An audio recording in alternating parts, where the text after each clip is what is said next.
On Saturday, January 20th, 1968, in the Chelsea area of London, Polish film director Roman Polanski married actress Sharon Tate. They were both working hard in their respective careers and having some success. Polanski, who had already made a name for himself directing movies like Knife in the Water, Repulsion, and Cul-de-sac, was a director on the rise and was being sought after by producers in Hollywood. In 1967, Tate met Polanski in London while the two were working on the film The Fearless Vampire Killers. Tate had been dating hairstylist Jay Sebring for quite some time, and Sebring had even proposed to her, but she declined, saying she would quit acting when she became a wife and a mother, and she wasn't ready to give up on her career just yet. Roman and Sharon weren't incredibly impressed with each other when they first met, but as they spent time together, they began to form a bond which eventually led to romance. So, as it turned out, what she had told Jay wasn't entirely the truth. She accepted Roman's proposal, and she did not give up acting, even when she would become pregnant in January of 1969. She found in Roman just what she was looking for, someone to whom she could be married and still fulfill her dream of being an actress. Jay was heartbroken. He and Sharon would remain close friends, literally to their dying day. They would be in the same room together when they died. At Sharon and Roman's wedding in Chelsea, many of the most famous actors, models, and musicians of the day were looking on as the newlyweds held a reception at the Playboy Club. Joan Collins, Warren Beatty, Mick Jagger, Peter Sellers, and Jacqueline Bisset, to name a few. Michael Caine was there with Candice Bergen. London. Two top film folk got spliced and the press and public turned out in force. He's Polish-born director Roman Polanski. She's American actress Sharon Tate. And the huge public interest their wedding created shows that the magic of motion pictures is as strong today as ever. After the ceremony at Chelsea Registry Office, the mini-gowned bride and the mod-geared mate made for the Playboy Club and a star-studded reception. Bunnies lavished champagne on some of the top names in show business. John Mills and daughter Julie.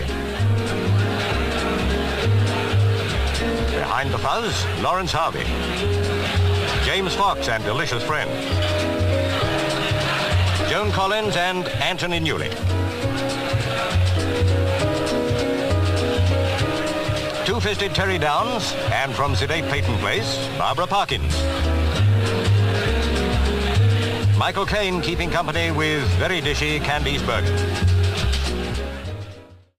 Ironically, Candice Bergen would be dating record producer Terry Melcher, the son of Doris Day, the following year when the two would live for a brief time at 10050 Cielo Drive in Benedict Canyon, just north of Beverly Hills, the very house that would catch Charles Manson's attention when he didn't get the record deal he wanted, and would spur his family of killers to commit murder there in the early morning of August 9th, 1969. 5 people were murdered that night at Cielo. One of them was Sharon Tate. It's a small world. 5 persons, including actress Sharon Tate, were found dead at the home of Miss Tate and her husband, screen director Roman Polanski. Miss Tate, who starred in Valley of the Dolls, was 8 months pregnant and was found in a bikini-type nightgown with a rope around her neck attached to the body of a man. Among the other victims were Hollywood hairstylist Jay Sebring and coffee heiress Abigail Folger. Authorities would allow no one in an unofficial capacity inside the posh $200,000 home in the hills overlooking Los Angeles. Polanski, who directed Rosemary's Baby and other films of suspense, reportedly is in Europe. One of the first officers on the scene, Police Sergeant Stanley Conrad. Well, at the scene we had one body in a vehicle near the gate, a man and a woman in the main room, and a man and a woman on the lawn in front of the house. All deceased. A more detailed account of the Manson murders can be found in episodes 3 and 4 of Saints&Sinners, True Crime and the History of the West. This past weekend, I was in Las Vegas for the Pac-12 football championship game, where the Utah Utes would come away victorious by the score of 38-10 over the 10th-rated Oregon Ducks to win their first ever Pac-12 championship trophy. I was excited for the game to be certain. But the place I visited the following day at 600 East and Charleston in downtown Las Vegas was a place that I had been looking forward to visiting for quite some time. Zach Bagans' The Haunted Museum is a place that will stay with you for days after you leave it. It hasn't left me yet. It's a place where the afterlife is brought to life, and the line between life and death is extremely thin. Some of the items you'll find there are Jack Kevorkian's death van, the very late 60s Volkswagen van in which many of his 130-plus assisted suicides actually took place.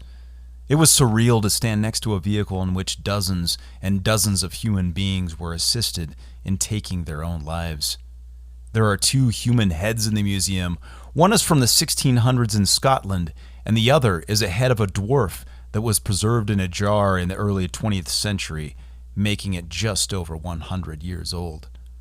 There is a room with Ed Gein's death cauldron in it, the very cauldron he used to melt the body parts of those he dismembered in the small town of Plainfield, Wisconsin back in the 50s. There is a literal sample of human skin on the wall in that room as well. He would make furniture out of the skin of his victims. True story. Gein would be the inspiration for many films, the most notable of which were Psycho, The Texas Chainsaw Massacre, and The Silence of the Lambs. The museum is full of creepy puppets and movie props. The clown from Poltergeist is there. You know, the one who reaches out from underneath the bed of little Robbie Freeling and attempts to choke him. The idea of that clown doll would keep me up nights as a child. Still does.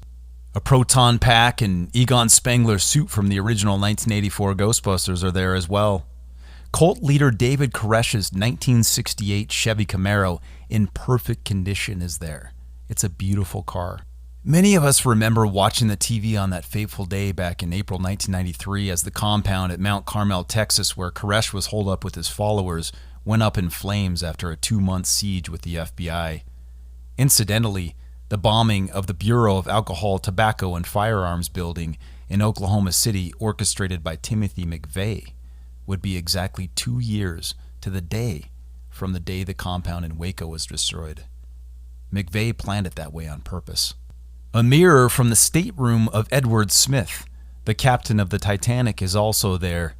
The mirror is said to be haunted, as are the pieces of a table and artwork from the Splendor, the ship owned by Robert Wagner and his wife Natalie Wood, that they were floating on near Catalina Island with Christopher Walken on one fateful night in late November 1981 when the famous actress drowned. I visited her grave at the Westwood Village Memorial Park south of Los Angeles. It's a peaceful place where another individual referred to in episodes 1 and 2 of this podcast has his final resting place as well, one Truman Capote. Oh, and I need to mention that the shorts and the polo shirt that Capote, my favorite author, was wearing on August 25th, 1984 when he died from complications due to liver failure from drug and alcohol abuse are also in the Haunted Museum in Vegas. Don Knotts is buried not 15 feet from Capote in that same memorial park south of Los Angeles. Original John Wayne Gacy artwork in which he literally painted portraits of himself dressed as Pogo the Clown are in Zach Bagans' museum as well. Gacy was known for killing and burying 27 young men and boys in the crawl space under his house in Des Plaines, Illinois in the 70s. 3 more were found in other parts of his property because he ran out of space in the crawl space. There are sections devoted to Richard Ramirez, the Night Stalker who terrorized the Los Angeles area in 1985. And of course, there is a Ted Bundy section. One of the actual ski masks he would wear in committing his crimes is in the museum, as is his duffel bag kill kit, complete with cords, rope, and garbage bags. He would keep that duffel bag in his Volkswagen Beetle with him nearly all the time, in case the urge to kill would arise. The hospital gown that Charles Manson was wearing at Kern County Hospital in Bakersfield, California, where he died on November 19, 2017 of a heart attack and respiratory failure that was connected to colon cancer, is housed in the Haunted Museum as well, as are some of Charles Manson's ashes. That takes us back to square one and the core of this episode's story. The final item from Zach Bagans' The Haunted Museum in Las Vegas, that I would like to mention is the very wedding dress that Sharon Tate wore when she married Roman Polanski way back in January of 1968. Zach bought the dress for $56,000 in an auction back in 2018. It's not part of the Manson exhibit. Zach didn't want the dress near the Manson items out of respect for her and her family. As I stood in front of Sharon's high-necked, cream-colored mini dress that she wore on the day of her wedding, I couldn't help but think of the fact that that very dress was likely in the closet of her bedroom at 10050 Cielo on that night in August in 1969 when she and 3 of her very close friends were brutally murdered, both in the living room and outside on the lawn. It's very possible, in fact, that the dress could have been on display in her bedroom and may have been a witness to Abigail Folger running down the hall to escape Patricia Krenwinkel's knife just moments before she died. Let's go back to August 1969, which will essentially make this part 3 in the series of episodes I've done on the Manson murders. Parts 1 and 2 are episodes 3 and 4 of this podcast. I felt I needed to round out the story. The story of Charles Manson's capture in Death Valley is nearly as interesting as the murders themselves. The way his capture played out and the places in which the story would happen will be the focus of the rest of this episode. I've mentioned previously, and I want to reiterate, that every episode in Saints and Sinners, True Crime and the History of the West that I've done up to this point are stories of places that I have actually visited. I knew I couldn't finish off the Death Valley portion of the Manson story without actually having visited Death Valley for myself. I did so in July of this year. You might think that Death Valley is hot on the 4th of July, the day that I was there, and you would be absolutely correct. It got up to 124 degrees. By far the hottest temps this Salt Lake City boy has ever experienced in person. I made sure I had a full pack of bottled water, satellite radio, and plenty of gas in the SUV. But why did I visit Death Valley? What does Death Valley have to do with the story of the Manson family? In July and August of 1969, 3 heinous crimes would take place. All involved murder, and 2 of them would involve multiple murders. On July 31st of that year, Gary Hinman, a musician and drug dealer, was found dead in his house at 964 Old Topanga Canyon Road. He had been stabbed twice in the heart and badly slashed across the side of his face. His house had been ransacked, and both of his cars were missing. Scrawled on the wall in Hinman's blood were the words, "Political Piggy." The police had absolutely no reference point in the early investigation of the murder, and nothing and no one to tie the murder to. There are multiple opinions on a motive in the killing, but down the line it would be proven that the Manson family was responsible. According to testimony given later by Manson himself, Hinman was killed over money and property that Manson claimed Hinman owed to the family. This much was true. During the multiple-day ordeal at the Topanga Canyon home that would mark the end of Hinman's life, present were Charles Manson, who left before the murder actually took place, but did give direction on how to carry it out, Bruce Davis, another Manson family member, as well as the trio of Susan Atkins, Mary Bruner, and Bobby Beausoleil. Those were the last 3 people to see Gary Hinman alive. This murder would officially mark the beginning of Helter Skelter, the race war that Manson told his followers would culminate in an all-out war of blacks versus whites, and would leave Manson the leader at the end, where he would take his followers to a cave in the desert and they would be safe. The theory was to commit multiple murders and make it look like they had been committed by blacks against the white establishment. Then a retaliation would ensue, leading to all-out war. The Manson family's path to Death Valley had begun. This story is one of 2 bookends, each involving the family's stay at a ranch. The first being Spahn Ranch, where the family had been staying since 1968, when Manson had a falling out with Dennis Wilson of the Beach Boys due to a failed record deal. Yeah, that's true. The family had been staying for some time in Dennis Wilson's home, the other bookend being Barker Ranch, a place of escape deep in Death Valley, where the family would end up after the murders had been committed, and I would end up in July of this year. Spahn Ranch, the first bookend of Helter Skelter, was an old ranch used as a film set for westerns. It was high in the hills above Chatsworth, California, fairly close in fact to Calabasas, where retired basketball star Kobe Bryant and his 13-year-old daughter, along with 7 others, would die in a helicopter crash on January 26, 2020. On August 5th, less than a week after the Hinman murder, the California Highway Patrol found Bobby Beausoleil napping in the rear of Hinman's Fiat station wagon, a few hours to the north of Topanga, near San Luis Obispo. Bobby was disheveled and told the police that the car had broken down while he was driving to San Francisco. He had on him a fake ID and a knife attached to his belt, and with Hinman's vehicle being in Bobby's possession, he was booked for the murder of Gary Hinman. Another lesser-known fact about the Hinman murder was that while Charles Manson made a stopover to the Hinman house prior to Gary's demise, the slash on Hinman's face was made not with a knife, but with a sword, at the hand of Charles Manson. The murders at the Sharon Tate residence would occur on the night of Friday, August 8th at 10050 Cielo Drive. As I stated before, 5 people would be killed that night. Wojtek Frykowski, a Polish friend of Roman Polanski's, Abigail Folger, the heiress to the Folgers' coffee fortune, 18-year-old Stephen Parent, who was in the wrong place at the wrong time, Jay Sebring, and lastly, Sharon Tate. Charlie had decided early in the afternoon of the 8th that it was time to kick Helter Skelter up a notch, so he gathered Tex Watson and said, "I want you to take a couple of girls I'll send with you and go down there and totally destroy everyone in that house. Make it witchy. Make it as gruesome as you can and get all their money." A more detailed account of what would happen that night at the Tate residence and the following night at the LaBianca residence, where Lino and Rosemary LaBianca would be killed, is given in episodes 3 and 4 of this podcast. The focus of this episode will be on what happened afterwards.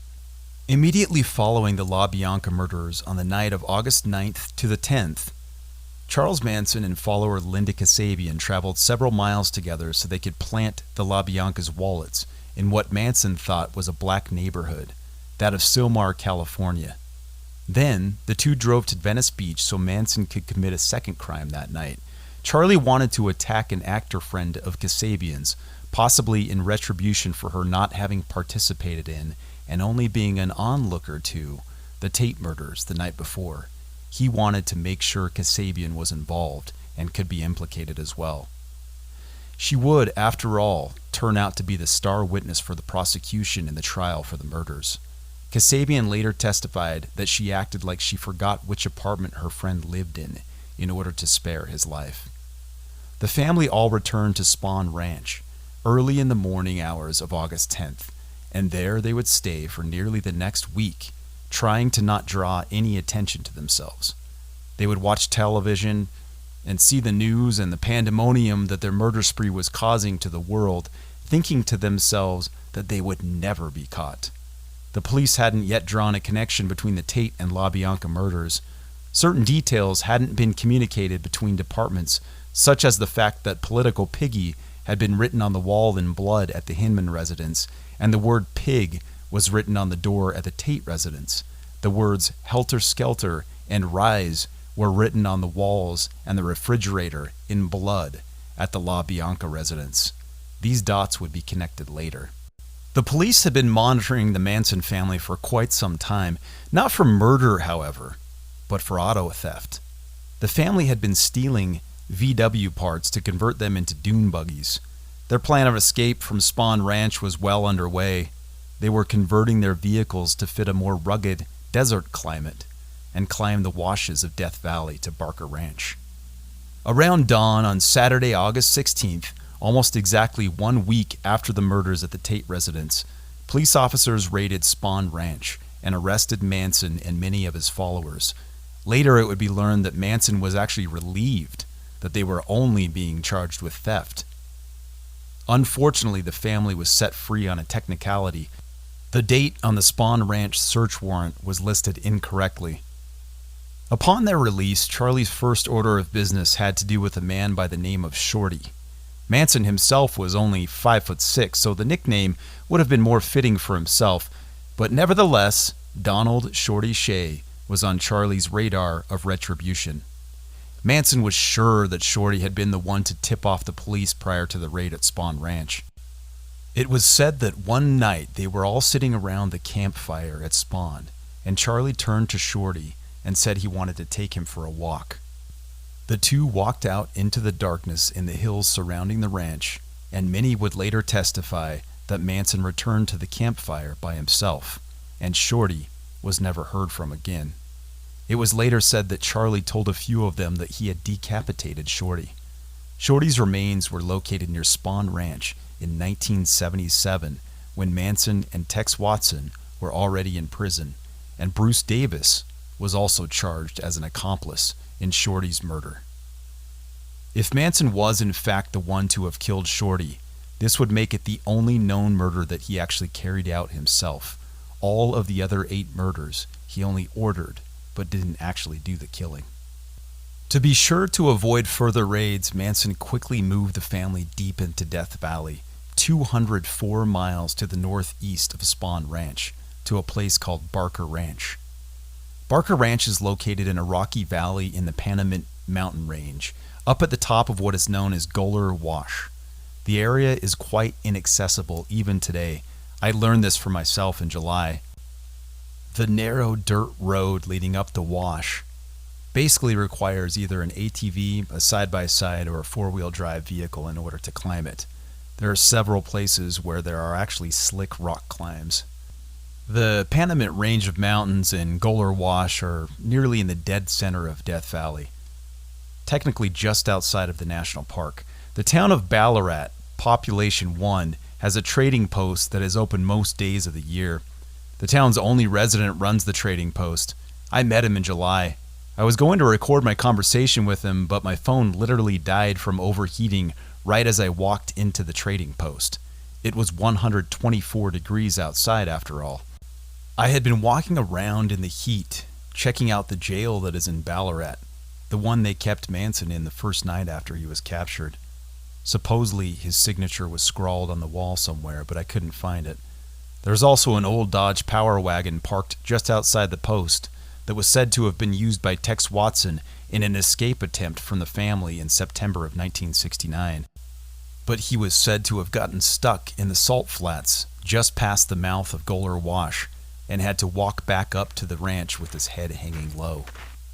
I had to keep my phone in the shade and the AC in my car for nearly 20 minutes afterwards to get it working again. Here is the lead up to my conversation with Ballarat's only resident and the worker at the trading post before the recording stopped.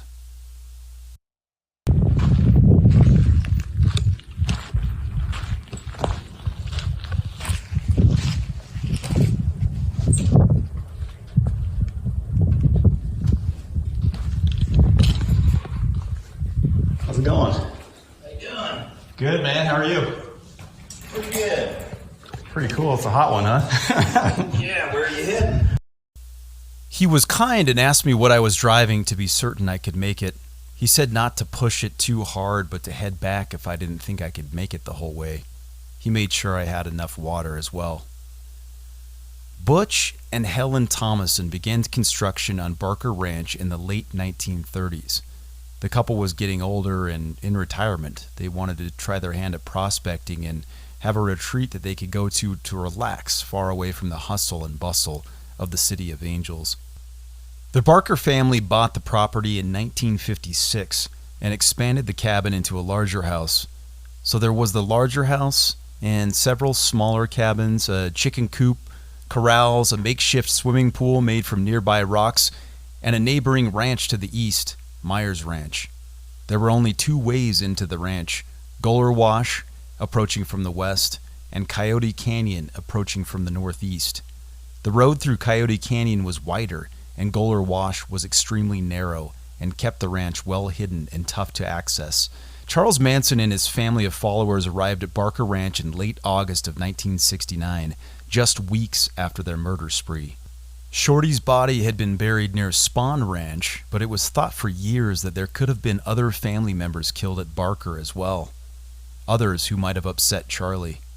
In fact, In early 2009, a search team went to Barker to seek out further evidence of bodies. On the compound of a small adobe ranch house stuck in the extreme heat of the California desert may lie the clues of a criminal madman so extreme that he incited others to commit a rash of murders in the late 1960s, including that of actress Sharon Tate. I think it was just an iconic time in American history, both socially and otherwise, because really it was the death of the 60s, and of course the women looked like the girls next door. Manson's cult of death picked a ranch in Death Valley National Park to stay in nearly 40 years ago and perhaps left behind more victims. And I think our greatest fear is that we're just a few feet off from where any remains would be. So what led authorities to recheck the ranch? A policeman named Paul Dosty. He tracks cold cases, and his dog Buster has a nose for finding historic grave sites. Earlier this year, Dosty pursued rumors of more Manson family murders here. Buster smelled trouble, and scientists tested soil samples. The results spurred a crime scene investigation. Finding hidden graves, clandestine graves, is a very difficult task. This is probably about as difficult a location as you could expect to work in. Mark Wise is one of 20 forensic experts and police officers on the case. The Barker Ranch is in inhospitable arid terrain about 50 miles from any town. The team is using a special tool called LiDAR to collect data from the ground.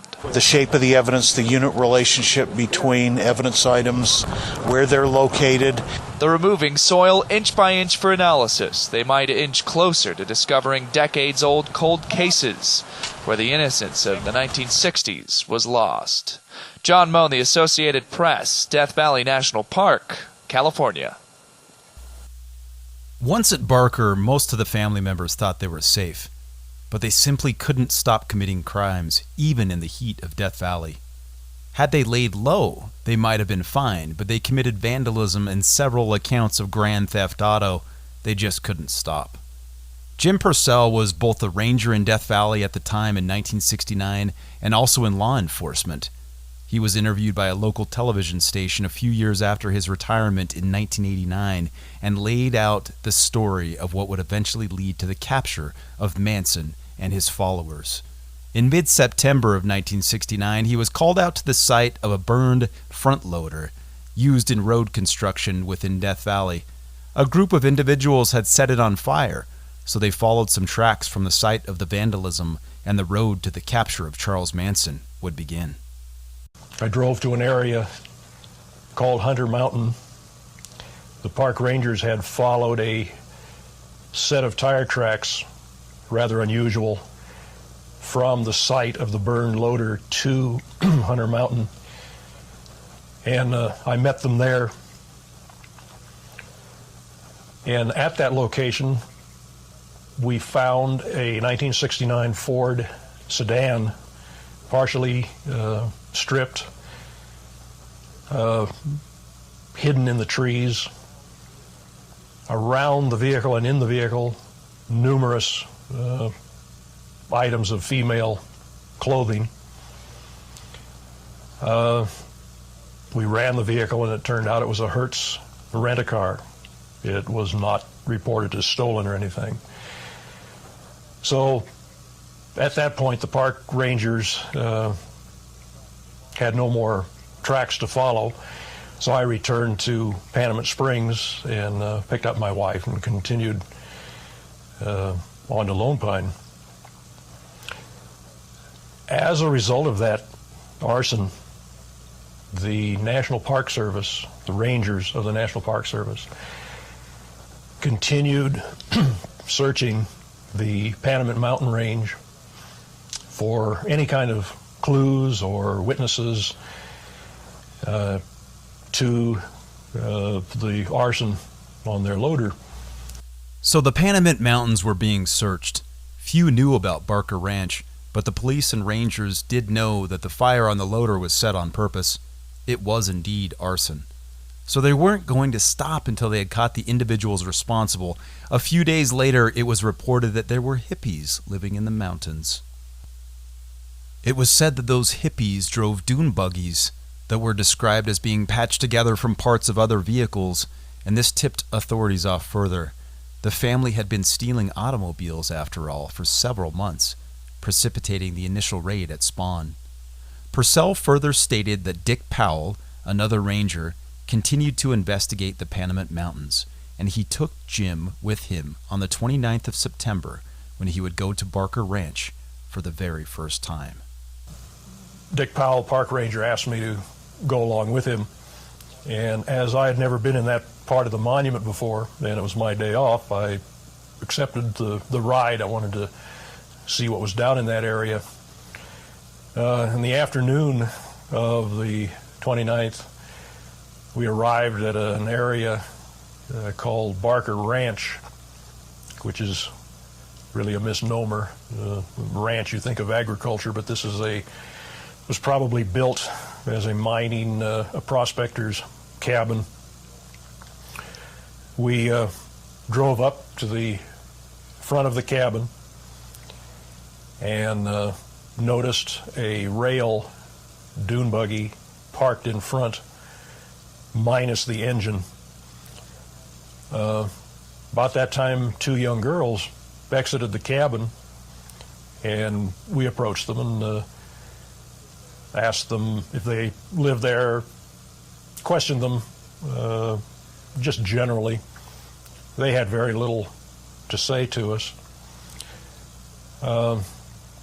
We then asked where they indicated they did not live at the cabin, they were just visiting there. So we asked where the occupants of the cabin were, and they told us that there was a prospector who lived there, and at the moment he was down in the Panamint Valley at a little town called Ballarat. So Park Ranger Powell and I decided to continue down Goler Wash into the Panamint Valley and see if we could meet the party who they were talking about. It was later found out that Manson had likely been hiding in the cabin at the time and told the girls what to say. Powell and Purcell made their way down Goler Wash, and on the way down they passed a truck coming up the wash with a teenage boy and a middle-aged man in it. They stopped the truck and noticed that in the back of the truck there were dozens of car parts and a commercial movie camera. They asked the driver about the items and what they were doing. So in the conversation, I finally asked this fellow why, since none of this belonged to him, why he was going to all this trouble to transport all this gear up and down the canyon. And he hesitated for a long time and seemed to think about it. Then he said he thought his life depended on it. So all this time the pickup had been idling. So I told him, okay, turn the pickup off and let's really start talking about what's going on here. They talked to the two for several minutes and decided to follow them back up to Barker Ranch. The two park rangers could tell something was very wrong. They got back to Barker and pulled up to the main cabin. The two girls that had been there were gone, and the rangers had a conversation with the man and the boy that they had just followed back up to the ranch. The conversation was enlightening about the rituals and goings-on at Barker. We began questioning them more specifically about this group and what they were doing. And it was interesting. I got the impression that they were both trying to convey so much to us, but really without saying a whole lot. And they made sure we realized that the group was in the area. They knew who entered and left the cabin and the area, and even what was said in the cabins. And about this time I was beginning to get a little nervous and made sure my back was to a wall. And they described these rituals that this group conducted at night, that the leader of the group would get in a white robe and lead his followers in chants and things like that. And then Brooks Poston was an aspiring musician. He picks up a guitar and he begins strumming soft, melancholy music. And I think Dick Powell thought the same thing. We were both wondering just what in the world do we have up here. The two rangers decided to leave through Coyote Canyon, the back way. They got in their truck and headed out. As they were leaving, they noticed a few little outcroppings in the canyon with tire tracks leading up to them. They got out and climbed to a higher vantage point to investigate further. They found a group of females hiding, and some weren't wearing much. I ran down through the draw where we had the Jeep, up the little hill on his side, dropped down into the adjacent draw, and suddenly realized I'm in the midst of a group of females who are attempting to hide behind creosote bushes, which are extremely sparse desert foliage, and you cannot hide behind one. And I also realized that these females ran the gamut from totally nude to totally clothed. And I looked up the draw, and Dick Powell was chasing or running away from us, and then he disappeared from view. Many of the women had scattered and were trying not to be caught. Someone important in the family and very loyal to Charlie would be seen next. One nude female was turned out to be Squeaky Frome. She was about the only one that would have anything to say to me. In the mid-1970s, Lynette Squeaky Frome would be charged in a failed assassination attempt on President Gerald Ford. As the men continued on, some clues from the arson on the front loader presented themselves as well, and then they bumped into a couple of men. When we got into the camp, we discovered that there were two vehicles, the red Toyota Land Cruiser that Dick Powell had seen earlier in another location, and a dune buggy covered with tarps and sleeping bags. Clearly tried to camouflage them. So I began asking these girls where they were from, what they were doing there, what was going on. But the only thing they'd tell me is they were a Girl Scout troop from the Bay Area, and they asked if Dick Powell and I would like to join them as their leaders. About this time, a young male appeared from a little side draw. He identified himself as Charles Montgomery. He claimed he was simply hitchhiking over on Highway 395 in the Owens Valley, and this group of females picked him up, and he had no idea what they were there for, what they were doing. About this time, Dick Powell finally came back to where I was, and he indicated that he had been chasing a male subject who did outrun him. One of the men identified himself as Charles Montgomery, a hitchhiker who had joined up with the group. That was a fake name. The man was, in fact, Tex Watson, the one who had participated in every one of the murders. The other man who Ranger Powell had been chasing was actually Charles Manson himself. Among the women, it was later determined, were Susan Atkins and Patricia Krenwinkel, who had also participated in the murders the month before. The Rangers took the plate numbers of all of the vehicles at the ranch and found that 4 of them had been stolen. They left and returned to Ballarat and radioed in to Death Valley headquarters, and they were ordered to stay at the mouth of Goler Wash for the night, and the plan was to return to Barker Ranch at daybreak the next morning with a large group of Rangers to investigate further. At 4:30 a.m., more Rangers met up with Powell and Purcell, and they headed back up to the ranch together. They arrived at the cabin, and those inside were shocked to see the 2 Rangers again, along with the other men. We knocked on the door of the little outbuilding where we had talked with Brooks and Paul the day before, and they came to the door, and they seemed genuinely shocked to see us, and we asked why, and they said, well, Manson had come into the cabin the afternoon before, grabbed a shotgun, ran from the cabin, and shortly thereafter they had heard 2 shotgun blasts, and they thought sure that Dick and I had been killed. The Rangers found out that the night before the majority of the group had left the ranch in the opposite direction, after the Rangers had left, for fear that they might be arrested.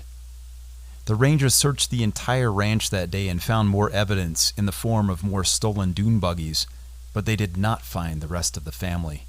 They tried to get the local sheriff's office involved so they would have more resources at their disposal, but the sheriff's office decided not to help.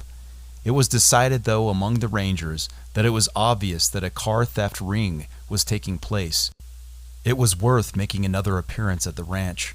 Less than 2 weeks later, Purcell would return to the cabin one last time. In an interview given at a later date to Inside Edition, Purcell explained what happened the night he captured Charles Manson. On October 12, 1969, Officer Purcell led a raid on a prospector's ranch to arrest a group of hippies suspected of arson and auto theft. On previous raids, Purcell and park rangers discovered several stolen dune buggies and arrested some of the cult members. But Charles Manson, their leader, got away. Little did Officer Purcell know that he was about to arrest the most notorious and wanted murder cult and its vicious leader.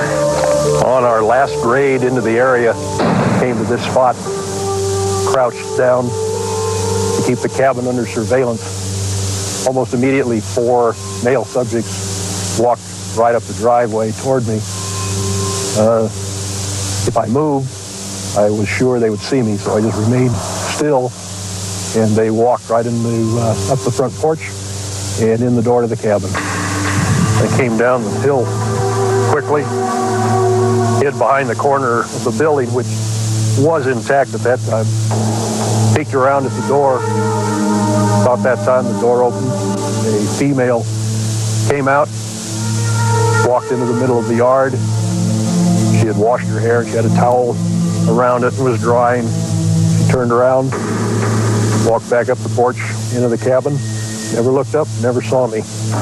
She had entered the cabin. I quickly moved up to the back door. I had my revolver in my right hand. I ordered everybody to remain still, then ordered them to put their hands over their heads. Waiting most of the day for backup, the sun goes down as they take the family into custody. After removing the 7 suspects from this room, I entered the cabin, moved to the table, picked up the candle on the table, which was our only light, moved into the next room, checked, moved on into the bathroom, moved the candle around. I lowered the candle down to the partially open cabinet door, and then the little door began swinging open. I stepped back, and a subject emerged from the cupboard, looked at me in a rather high-pitched voice, said, "Hi!" and then said something about he was glad to get out of that cramped space. When the man stood and Purcell asked who he was, he identified himself as Charles Manson. The main cabin at Barker Ranch burned in 2009. Up until that point, for nearly 40 years from the time the Manson family lived there, it sat in almost exactly the same condition it had been in so many decades before. There also used to be a large bus there, the same one that much of the family took up the Coyote Canyon Road to Barker back in 1969. During the 2000s, the bus was taken down out of the canyon and dismantled. It was part of history, and I wish they wouldn't have touched it. I've seen the bus in old photos, and it added to the look of the place. It's still an amazing place to visit. I got to the top of Goler Wash and to Barker Ranch at about 3:30 in the afternoon on the 4th of July this year. No cell coverage was to be had. I was the only person within 20 miles in any direction. I did pass multiple wild burros on my way up the wash. It was as if they were there cheering me on to my final destination. When I arrived, the temperature had cooled to around 122 degrees. I walked up to the main cabin. The foundation is still there. I wanted to explore the grounds first, and then I would return and spend more time at the foundation of the cabin. I walked up a side road where some parts of the old dune buggies were still located. One of them had the words Helter Skelter spray painted on the back of it. It's highly possible that someone in the family may have spray painted it there as they left the ranch back in late 1969. I also met a little critter. and the thought of that little guy frightens me still to this day. I'm walking through the junkyard area of Barker Ranch.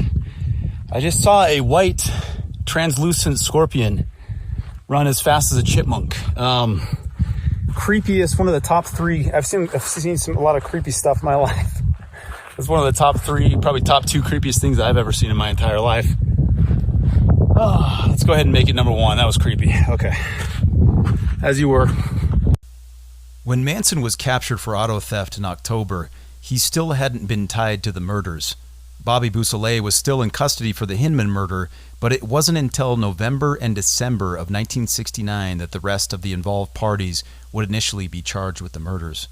I mentioned in episodes 3 and 4 that Susan Atkins had been in prison in November, and she ended up telling her cellmate that she participated in the murder of Sharon Tate. That and the gun used and clothing worn in the Tate murders were located in December. The house of cards began to fall and set the course for the trial the following year. Manson, as well as the others involved, were initially charged with the death penalty for the slayings, but it was later repealed in California, so they got life sentences instead. As I mentioned, Charles Manson died in 2017. He gave a handful of interviews throughout the years. Here is a clip of an interview he had with Diane Sawyer in 1993. Are you so afraid of that's got your mind locked up? No, I don't understand. Go over to the morgue and look at all them dead people. Just explain to me, though. I'm not dumb. Explain to me simply why that house that night. Why they Which went house? there. Which night? The house on Cello Drive, the Tate house. Why did they go there that night? Because Tex had been there before, and he went to a familiar place. And why did they kill people that night? What did they think they were doing for you? They freaked out, man. Tex was stoned. He got everybody was loaded, man. He said he wasn't. He said he was coming off an LSD trip. He had a little speed. Speed. Well, not around me. He didn't have no speed because I wouldn't allow no speed on that ranch. I kick ass over there. He I don't allow that stuff on around me. I take a little grass, a little LSD, but none of that is destructive. You can ask any of them other girls that'll tell you the other side of this game. I don't play drugs. I play light, dibby dabby chipping, but I don't really get down heavy with it. What did they think they were? Are we ready here, man? Yeah, we're ready. Again. We ready here? Okay, ready. War. What did they think they were? We are at war now. Manson was always a loose cannon, especially in interviews. After the Scorpion fiasco, I returned to the main cabin. I walked up the steps and headed to the exact area that Manson had been crouched, hiding out under the bathroom cabinet while Ranger Purcell searched the cabin. It's a tiny space. I barely fit. It was surreal to think that I was in the exact space where Charles Manson was last a free man. What is it that causes us to head deep into the desert to seek out the place where a tiny bathroom cabinet once was, where Charles Manson sat as he enjoyed, crouched in the corner of a rustic cabin, his last moments of freedom on this earth? Or to go to a museum in Las Vegas to see a wedding dress once worn by a vibrant, young Hollywood up-and-comer? I never wished to give power to the perpetrators by perpetuating the stories of their viciousness. But it is, I think, the allure of getting closer to the unknowable, not knowing it, but getting close to it. None of us knows exactly what death looks like, but we are all curious about it. Sometimes it makes us feel calmer, knowing the stories that have happened to others, and that we are all in this boat together. We might fall in the water and drown tomorrow, but we are now, for the time being, safely on board in this thing called life. I'm Chad Mortensen. Thank you for listening to Saints and Sinners, True Crime and the History of the West.